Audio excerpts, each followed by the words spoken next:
Salam sejahtera bagi kita semua, berjumpa lagi dengan saya di channel Penabur Benih. Saudara yang terkasih dalam Kristus Yesus, mari kita mendengarkan bagaimana pertanyaan dari seorang Ibu Monik yang luar biasa, di mana ia menjawab pertanyaan-pertanyaan yang tidak berbobot dari Hussein Gaza dan juga Ari Untung yang sudah terhasut dan bahkan terprovokasi. Mereka sedang menyebarkan kebohongan demi kebohongan yang mereka pahami tentang Iran, dan juga selalu dikaitkan terkait dengan Gaza. Saya pernah menonton dan menyimak video ada seorang ibu, di mana ibu rumah tangga di Teheran ini berkata bahwa rezim pemerintahan Iran saat ini telah membuat banyak warga berkata, "Trump, datanglah dan serang agar kami bebas dari mereka." Menurutnya, meski pernyataan itu menyakitkan, mayoritas orang termasuk dirinya mendukung serangan AS ke Iran. Dia menganggapnya bukan sebagai serangan, melainkan operasi untuk membebaskan Iran dari rezim Republik Islam yang jahat ini. Ia juga menambahkan bahwa orang-orang saling mengirim unggahan ke Instagram tentang apa yang harus dilakukan dalam kondisi perang, dan para orang tua mulai melarang anak-anak mereka pergi ke sekolah. Selama setahun terakhir, pendidikan di Iran berada dalam ketidakpastian. Sekolah dan universitas kerap ditutup atau dialihkan ke pembelajaran jarak jauh yang menurut pakar merusak kualitas akademis. Ladan Mo'alem, guru berusia 40 tahun dari Buzer, mengatakan, suka atau tidak, kita semakin dekat dengan perang, dan orang-orang hanya bisa menonton.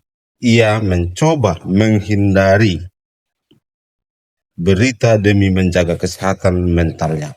Baginya tidak ada jalan lain selain serangan Amerika untuk menyelamatkan rakyat dari Republik Islam. Karena meskipun 40 juta orang turun ke jalan, pada Januari, pemerintah telah menunjukkan bahwa mereka akan membunuh pengunjuk rasa tanpa ampun. Nyawa sama sekali tak berarti bagi mereka. Kami ingin mereka pergi dengan harga apapun. Aksi protes tahun ini berbeda dengan sebelumnya karena mendapat reaksi berulang dari Gedung Putih. Presiden Amerika Serikat Donald Trump beberapa kali mengancam akan menyerang pemerintah Iran jika pengunjuk rasa dibunuh. Sebuah langkah yang menurut analisis belum pernah terjadi sebelumnya. Dalam pernyataan terbarunya, Trump berkata dunia akan mengetahui mungkin dalam 10 hari ke depan apakah akan tercapai kesepakatan dengan Iran atau melakukan tindakan militer. Dalam pesan yang dikirim ke BBC, beberapa pendengar dari Iran berbicara tentang stres dan kecemasan hebat akibat kondisi yang terprediksi, dan dampak dari protes Januari lalu. Yang lain khawatir tentang anggota keluarga mereka yang lanjut usia yang lebih rentan dalam keadaan seperti ini. Karena itu mari kita menyimak dulu bagaimana penjelasan Ibu Monik dari perang ini dan sampai Hussein Gaza dan juga Ari Untung ini yang bercerita mereka hanya membela demi seagama atau seiman, tetapi mereka lupa sejarah tentang rezim Islam yang begitu jahat dan bejat bagi banyak orang. Mari kita melihat dulu video berikut ini. Orang-orang Arab hari ini sangat mengecewakan sekali, padahal mereka sudah dibongkar loh. Itu fakta-fakta yang ternyata pangkalan-pangkalan militer Amerika yang diinstal di kawasan Teluk itu ternyata bukan untuk jaminan keamanan negara-negara Teluk, tapi itu adalah jaminan keamanan Israel, dan itu pun gagal. Dan parahnya apa coba? Parahnya senjata-senjata yang berada di pangkalan-pangkalan militer Amerika di wilayah kawasan itu adalah uang-uang dan properti milik negara-negara Arab. Dan satu hal lagi yang perlu kita fokuskan itu adalah metodologi penyerangan Zionis yang keji, kejam, tak beradab, ilegal, yang melanggar undang-undang internasional. Sebagaimana mereka lakukan di Gaza, mereka menyerang sekolah-sekolahan, mereka menyerang tenda-tenda pengungsian, mereka menyerang masjid-masjid. Di Iran pun sama. Serangan pertama Israel ke Iran adalah sebuah sekolahan milik anak-anak SD di Iran yang saat hari itu terbunuh sekitar 150 siswi SD di Iran. Dan sampai sekarang ini masih terjadi nih serangan-serangan terhadap lokasi-lokasi sipil dan pemukiman warga yang dilakukan oleh Israel terhadap Iran, persis seperti sebagaimana mereka berusaha menggenosida Gaza, mereka juga sekarang sedang berusaha menggenosida Iran dan menyerang fasilitas umum. Ada info yang tentunya juga udah jadi fakta umum ya. Kalau nggak salah Iran itu disuplai persenjataan dari Cina, persenjataan dan juga radar itu dari Cina kalau nggak salah. Sedangkan di sisi lain baru ada kabar peledakan infrastruktur energi itu justru Amerika dibantu teman-teman saudara kita juga gitu yang ada di Middle East. Ini agak kontradiktif gitu ya. Kita sepertinya Islam ini punya isu dalam persatuan kan? Ya. Jadi gini, saya tadi pagi bikin konten tentang cara kita mengambil ibroh, mengambil pelajaran dari perang ini. Saya akan mengutip lagi yang sering saya kutip di channelnya Mas Ari, perkataan Socrates yang juga dikutip juga oleh Eleanor Benjamin Roosevelt.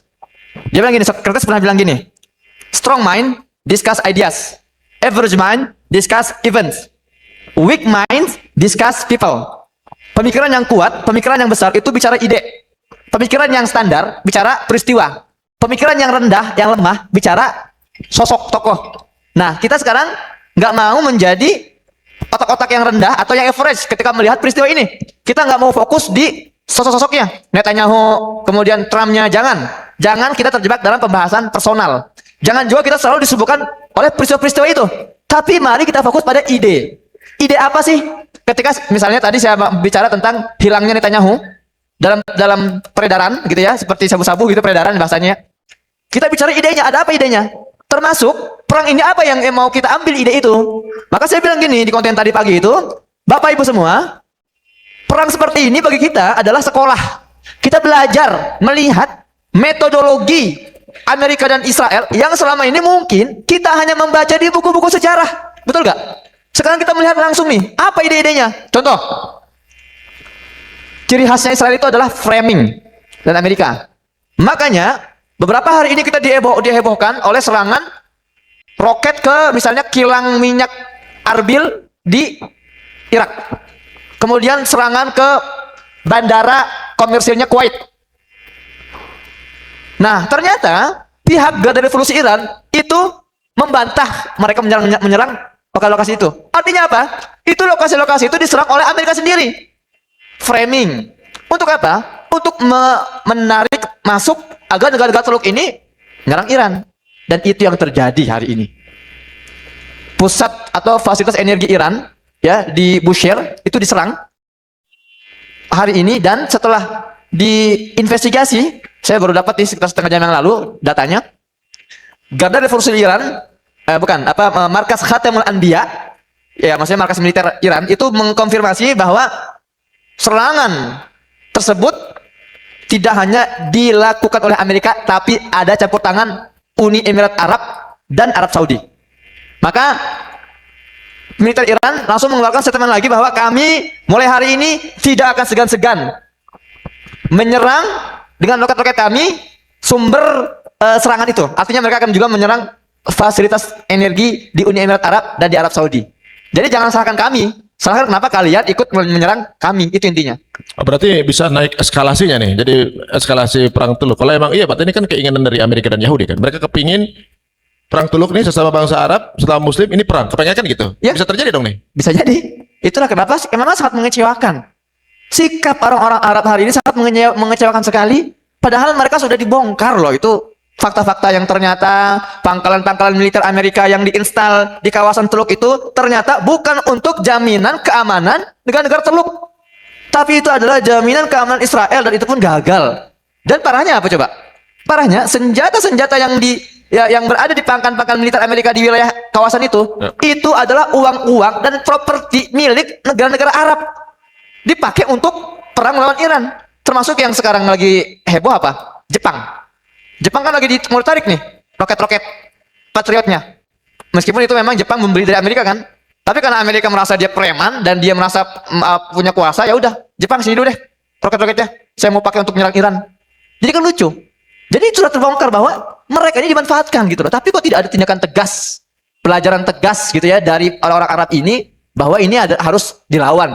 Enggak, semakin kesini semakin dituruti. Maka saya jujur saya sangat-sangat kaget dan kecewa sekali dengan keputusan Uni Emirat Arab dan Saudi Arabia. Kalau benar klaimnya Iran ini terjadi, saya sangat mengecewakan sekali. Kenapa mereka akhirnya ikut juga dalam serangan terhadap pusat energi di Iran.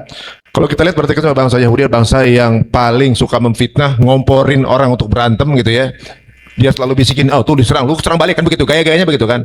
Semua negara dibisikin untuk sama-sama nyerang Iran di momen sekarang. Contohnya ya, dulu nyerang Irak ya. Ini contohnya ya, awalnya kita lihat dari profil Netanyahu sendiri kan gitu. Bagaimana dia suka sekali memfitnah dan mengadu domba sesama muslim untuk saling menghancurkan gitu. Jelas-jelas Israel pada 7 Oktober itu tidak dalam keadaan bersih tegang dengan Gaza.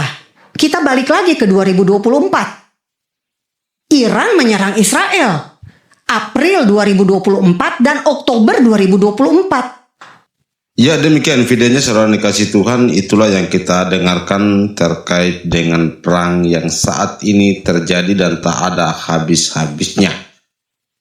Memang banyak sekali umat di Konoha ini yang memang seringkali mendukung Iran oleh karena mereka menganggap bahwa Iran adalah pahlawan dalam perang ini.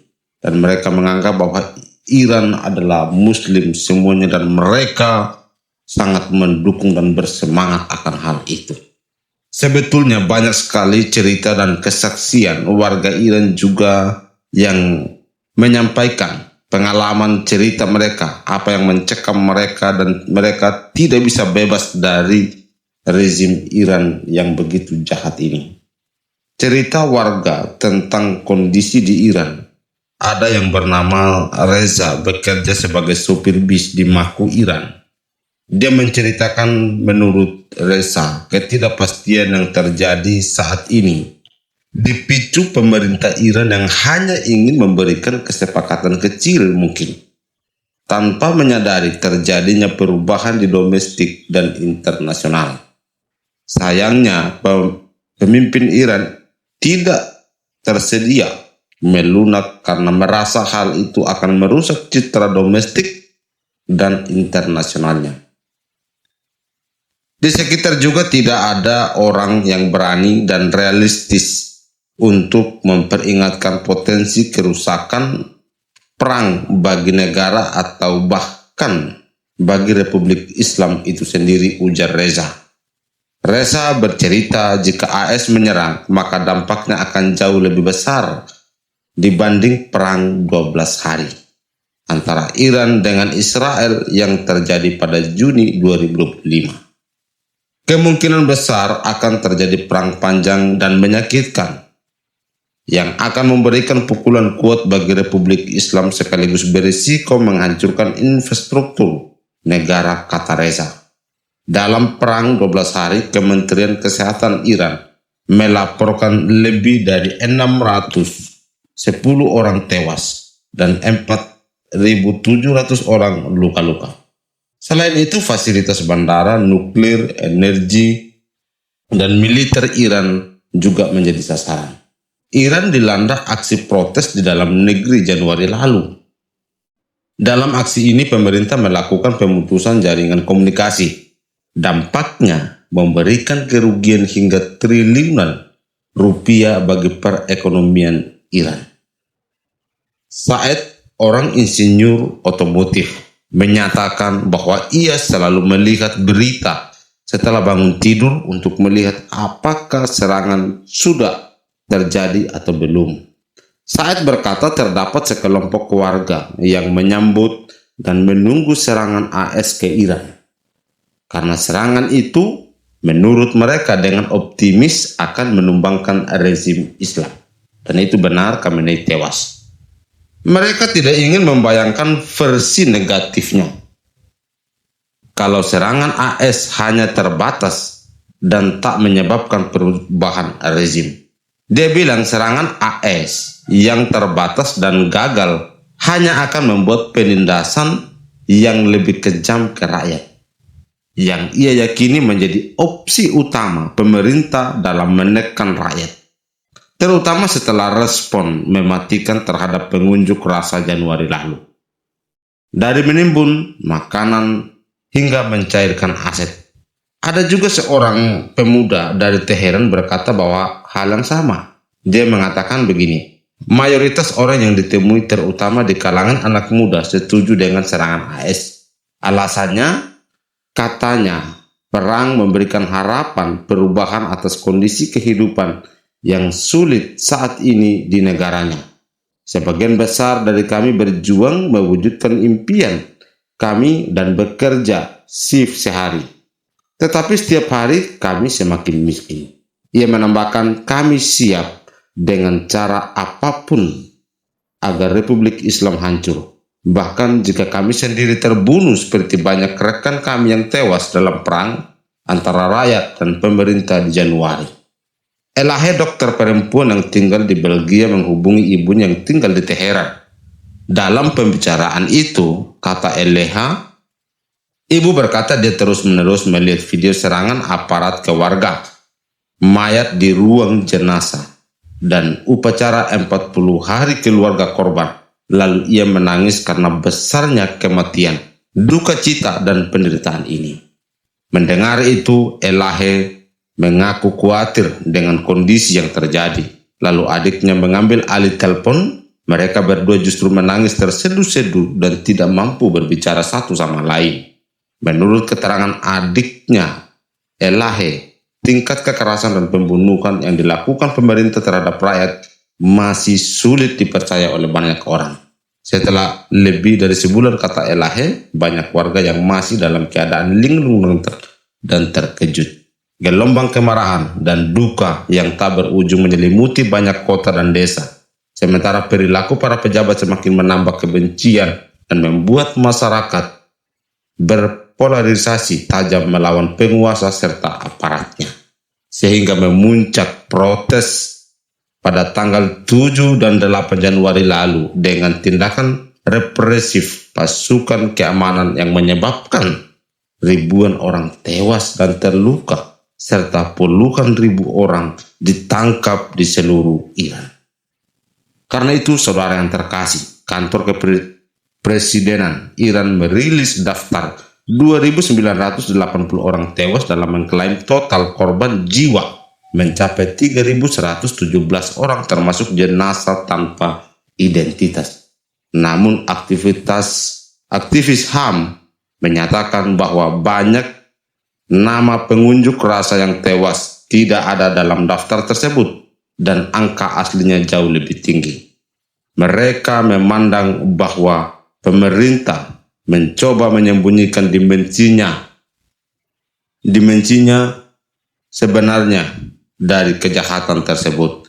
Kantor berita aktivis HAM Hrana hingga 13 Februari telah mengkonfirmasi kematian 7.005 orang dan masih menyelidiki ratusan laporan lainnya.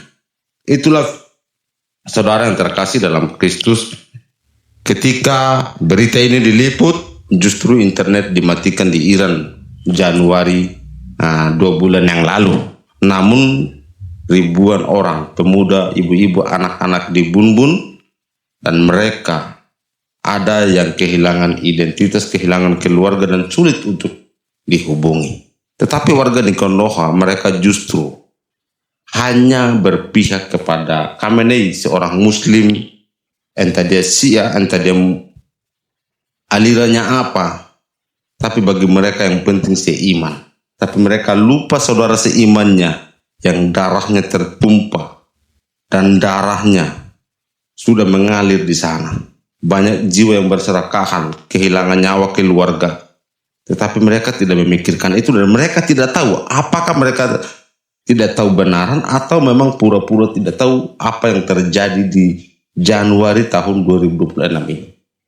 Maka dari itu kita perlu belajar dari banyak orang. Kita perlu membaca berita. Berita yang saya bacakan tadi adalah kesaksian warga Iran itu sendiri, di mana terjadi demo besar-besaran di Iran pada bulan Januari, dan mereka banyak korban yang kehilangan ketika mereka memproteskan hak-hak kebebasan mereka. Dan mereka justru meminta Trump untuk datang menyerang Iran, dan bahkan mereka justru positif bahwa mereka lebih senang Khamenei tewas, dan bahkan mereka bahagia seperti yang sudah kita lihat banyak video terkait dengan warga Iran yang bersuka cita karena mereka sudah bebas dari rezim Islam yang begitu jahat dan bengis ini. Tetapi kalau orang bodoh dan tolol masih tonton, dan juga bahkan mereka masih mempertahankan argumen-argumen membela Iran, itu hanyalah kebotolan. Karena itu mari kita banyak belajar dari setiap orang-orang yang memang mereka ada di sana dan mereka menceritakan apa yang terjadi. Tuhan Yesus memberkati kita semua. Semoga perang ini boleh segera berakhir.